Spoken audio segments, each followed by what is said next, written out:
Bonjour à tous, bienvenue dans cette nouvelle vidéo de la chaîne YouTube Le Prof de Maths. Donc ensemble dans cette vidéo on va voir un exercice de seconde mathématiques qui fait référence au chapitre qu'on appelle variation de fonctions. Donc c'est un chapitre là aussi primordial pour la suite de vos études, notamment en mathématiques, savoir étudier tout ce qui est variation donc de fonctions. Alors comme d'habitude on va sans plus tarder lire l'énoncé, je vous laisse 5 secondes après pour faire pause et essayer l'exercice par vous-même, très important d'essayer, et ensuite on se retrouve pour la correction. Donc l'exercice nous dit quoi? Il nous dit que soit f une fonction strictement croissante et g une fonction strictement décroissante, donc qui sont définis sur l'ensemble des nombres réels, donc r, et tels que f de moins 2 est égal à g de moins 2. On nous demande alors de comparer f de x et g de x pour petit 1, x appartenant à moins 8, moins 2, intervalle fermé, et petit 2, x appartenant à moins 2, 0, intervalle ouvert en moins 2. Donc je vous laisse 5 secondes pour faire pause maintenant sur la vidéo, vous essayez de résoudre par vous-même, et ensuite on se retrouve pour la correction. A tout de suite.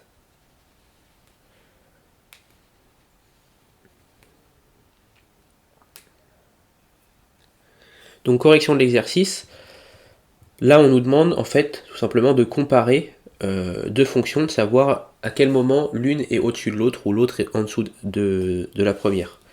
Donc pour cet exercice, on a deux manières de voir les choses. Je vais vous montrer dans un premier temps la manière simplifiée de voir les choses, mais après je vais vous montrer la manière un petit peu plus rigoureuse pour résoudre ce type d'exercice. Donc c'est la manière rigoureuse, il faut la maîtriser parce que dans certains cas, elle est demandée et elle est utile pour des cas un peu plus complexes. Donc il faut vraiment maîtriser les deux. Mais moi je vais vous montrer les deux méthodes. La première méthode, c'est une méthode visuelle. C'est à chaque fois ce que je recommande d'ailleurs dans de nombreux exercices. Quand on a des énoncés et qu'on peut se représenter les choses, il faut le faire. C'est très important. Parce que là, on n'a que du texte. Des fois, c'est compliqué de comprendre. Donc moi, ce que je vous recommande, c'est toujours essayer de se représenter les choses. Donc si je me représente les choses, j'ai quoi? J'ai une fonction f qui est strictement croissante et une fonction g qui est strictement décroissante sur l'ensemble des nombres réels. Donc strictement croissante et strictement décroissante, ça veut dire quoi? Petit rappel. Strictement, ça veut dire que elle n'est jamais, si elle est strictement croissante, par exemple ça c'est ma fonction f, elle ne va jamais à un moment donné être constante puis redevenir croissante. Une fonction strictement croissante est croissante de bout en bout. Donc c'est ça en fait, c'est pour ça qu'on dit strictement croissante. Donc si je dois me représenter les choses, j'ai quoi? J'ai que donc j'ai une fonction f qui est, je vais faire un repère, c'est plus simple. Donc j'ai mon repère ici x et ici y avec le point 0. Donc une fonction qui est strictement croissante, par exemple f, ça va être ça. Et une fonction strictement croissante, donc ça c'est f de x, je le note. Et g, on me dit que c'est une fonction strictement décroissante. Donc une fonction strictement décroissante, ça va être une fonction qui descend. Alors attention, j'anticipe déjà les choses. On me dit aussi que f de moins 2 est égal à g de moins 2. Donc en moins 2, donc en x égale moins 2 ici, j'ai que mes deux fonctions se croisent. Donc g va passer ici. Donc une fonction g qui est strictement décroissante, ça peut être quelque chose comme ça. Alors attention là à la représentation. Parce que je ne suis pas obligé de faire une courbe linéaire, hein. Attention. Donc ici j'ai g de x. Et en fait j'ai représenté ici mes deux courbes. Alors je vais descendre l'axe. Donc j'ai ma courbe f de x, qui est une fonction ici affine, strictement croissante, c'est une droite. Et j'ai ma fonction ici g de x, qui est une fonction quelconque. Mais j'ai la particularité, entre guillemets, que les deux fonctions se croisent en moins 2. C'est ce qu'on me dit ici, f de moins 2 égale g de moins 2. Donc, après avoir représenté ça, la résolution de l'exercice est très simple. Parce qu'on nous demande de comparer f de x et g de x sur certains intervalles. Le premier intervalle de comparaison, c'est entre moins 8 et moins 2. Si je regarde entre moins 8 et moins 2, moins 8 il va être à peu près ici. Je vois quoi? Je suis en tout cas sur la partie de gauche ici, la partie avant le moins 2. Je vois que g est toujours au-dessus de f, sur cette partie-là. Donc ici, je peux directement noter que f de x est inférieur à g de x. Et attention, petite particularité supplémentaire, il faut regarder les intervalles. On voit ici que l'intervalle d'étude qu'on nous demande d'étudier les deux fonctions sur cet intervalle-là, il est fermé ici, en -2. Ça veut dire qu'on prend en compte le point -2. On se met jusqu'ici, jusqu'à cette barrière-là. On se met là. Donc, f de x, sur cet intervalle-là, peut être aussi égal à g de x, parce qu'en -2, f de x égale g de x. Donc ici, ne pas oublier que certes, f de x, alors je peux le prolonger f, f c'est quelque chose qui va comme ça. Donc certes, f de x est en dessous de g de x, donc f de x est inférieur à g de x, mais il peut être égal parce que je suis fermé ici en -2. Donc vous voyez déjà que graphiquement, c'est très simple de résoudre cet exercice. Pareil ici, le deuxième intervalle d'étude, on me demande d'étudier sur x ouvert en -2 jusqu'à 0. Donc de -2 à 0, c'est cet intervalle qui est ici, là, que je fais ici, là. Donc entre -2 et 0, je vois quoi? Je vois que f est au-dessus de g. F est passé au-dessus de g. Donc ici, je peux mettre que f de x, je vais commencer par g plutôt, que g de x, non f de x, est supérieur à g de x, sur l'intervalle -2, 0. Et là, attention, je suis ouvert en -2, donc je ne veux pas étudier le point ici, le point -2. Je regarde tous les points qui sont à droite, mais après -2. Donc ici, f de x n'est jamais égal à g de x, donc je laisse le strictement, parce que je suis, je répète, ouvert ici en -2.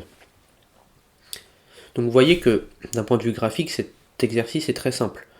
Il n'y a rien de compliqué, on fait des représentations classiques, on se réfère juste à ce qu'on nous demande dans l'énoncé, c'est-à-dire f une fonction strictement croissante, g une fonction strictement décroissante, un point où les deux courbes se croisent, parce que les deux points sont égales, les deux courbes sont égales en -2. Je fais une représentation quelconque, je pourrais représenter les fonctions d'une autre manière, mais en respectant ça, j'arriverai toujours à la même conclusion, à savoir que sur -8, -2 fermé, f de x est inférieur ou égal à g de x, et sur -2 ouvert, 0 fermé, f de x est strictement supérieur à g de x. Donc ça, c'est la manière, entre guillemets, simple de résoudre l'exercice, mais c'est une manière qu'il faut maîtriser, il faut avoir le réflexe de le faire, et vous voyez que ça peut vous sortir de bon nombre de situations. Maintenant, si on veut un peu plus de justification, et si aussi on veut avoir des notions pour résoudre l'exercice de manière plus rigoureuse, et dans d'autres cas un peu plus complexes que ça, on est obligé de passer par ce genre de choses, on peut le résoudre de manière ce qu'on appelle littérale. Donc c'est ce qu'on va faire ici. Donc dans un premier temps, pour répondre de manière littérale, on va poser, donc là on nous dit que f de -2 égale g de -2.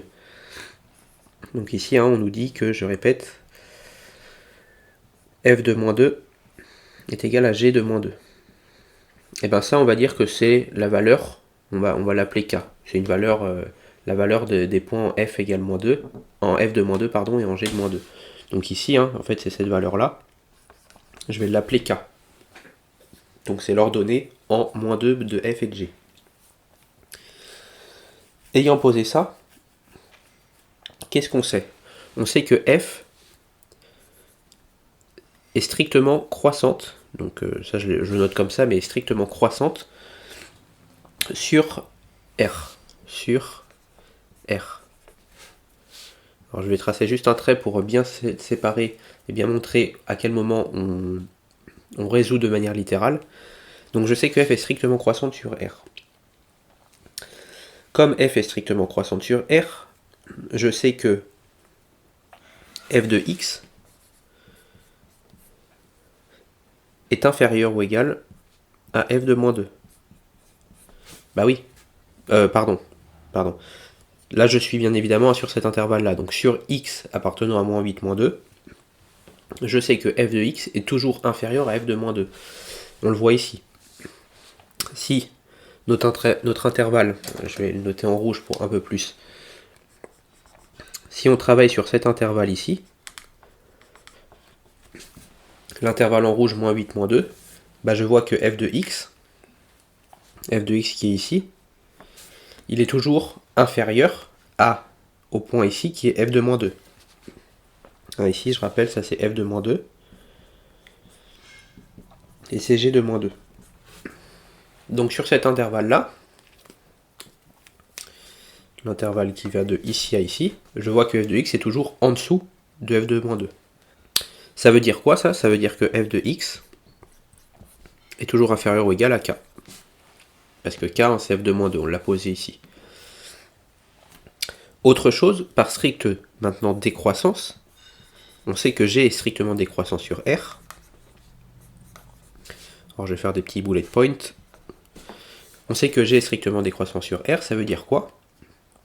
Ça veut dire que g de x, sur l'intervalle encore une fois moins 8, moins 2, est strictement supérieur ou égal, est supérieur ou égal à k. Donc ici on le voit là, donc toujours sur mon intervalle ici rouge, je vois que g, donc g de x, c'est tous ces points qui sont là, sont toujours au-dessus de g de moins 2, qui est le point en bas là. Ça c'est dû à la stricte décroissance. Donc g de x est supérieur ou égal à k. Alors pardon, je vais faire dans le même ordre que au-dessus. G de x est strictement supérieur ou égal à g de moins 2, ce qui signifie que g de x est supérieur ou égal à k. Donc, si on reprend les deux conclusions, sur x appartenant à moins 8, moins 2, on voit que f de x est inférieur ou égal à k, et g de x est supérieur ou égal à k. Donc ça, on peut le noter en termes d'inéquation. Ça fait que f de x, on a dit est inférieur ou égal, donc là je vais faire alors, f de x est inférieur ou égal à k, et g de x est supérieur ou égal à k, donc k est inférieur ou égal à g de x. Là en fait, ça, j'ai juste recopié ces deux lignes-là. Ces deux lignes-là, je les ai combinées pour obtenir cette inéquation-là. Et donc ça signifie quoi? Ça signifie que f de x est inférieur ou égal à g de x. On retrouve la conclusion qu'on avait ici. Encore une fois, n'oubliez pas les égales parce que on inclut dans l'intervalle moins 2. Moins 2 est inclus. Ensuite, on va faire pareil pour le deuxième, même principe. Par stricte croissance de f sur r, si on se place sur l'intervalle x appartenant à moins 2, 0, moins 2 ouvert, on a que f de x est strictement supérieur à k. On le voit ici. Là, on est donc sur le nouvel intervalle, qui est l'intervalle maintenant ici, moins 2, 0. Cet nouvel intervalle, on voit que f est au-dessus de f de moins 2. Donc f est strictement supérieur à k. Pourquoi je ne mets pas le égal? Encore une fois, parce qu'on ne prend pas en compte le point en moins 2. Où là, il serait égal. X en moins 2 égale à k, qui est f de moins 2. Donc, alors, pardon, je suis allé encore un peu vite, c'est f strictement supérieur à moins 2, ce qui signifie que f de x est supérieur strictement à f de k, pardon. Je reprends la même manière d'écrire ici. Ensuite, g, par stricte décroissance sur r, donc cette fois-ci sur l'intervalle moins 2, 0, qu'est-ce qui se passe? Eh bien, on a que g de x est strictement inférieur à g de moins 2. Encore une fois, comme on le voit, le g, c'est cette fonction ici qui descend. On voit que sur l'intervalle ici, moins 2, 0, g est en dessous de g de moins 2, qui est le point en haut là, qui est le point k. Ce qui signifie quoi? Donc que g de x est inférieur strictement à moins 2 sur cet intervalle-là. Donc g de x est inférieur à k. Parce que g de moins 2, c'est k. Bah là, pareil, je fais une combinaison de ces deux inéquations. Ça me donne quoi?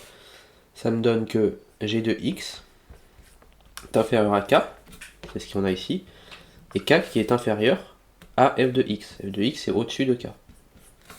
Donc ça, c'est sur cet intervalle-là. Donc si je le simplifie, ça me fait que g de x est inférieur à f de x. Et on retrouve, hop, j'encadre, on retrouve ce qu'on avait déterminé ici plus haut avec juste le graphe.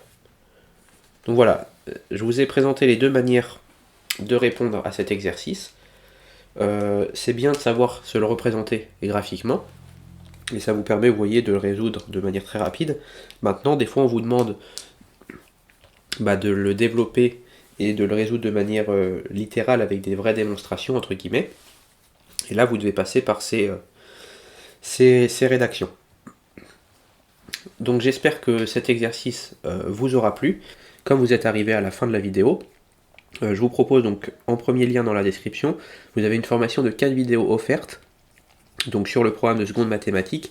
En fait, dans ces 4 vidéos, je reprends 4 chapitres du programme sur lesquels j'ai sélectionné un exercice fondamental. Vous voyez, variation de fonction, c'est un chapitre du programme.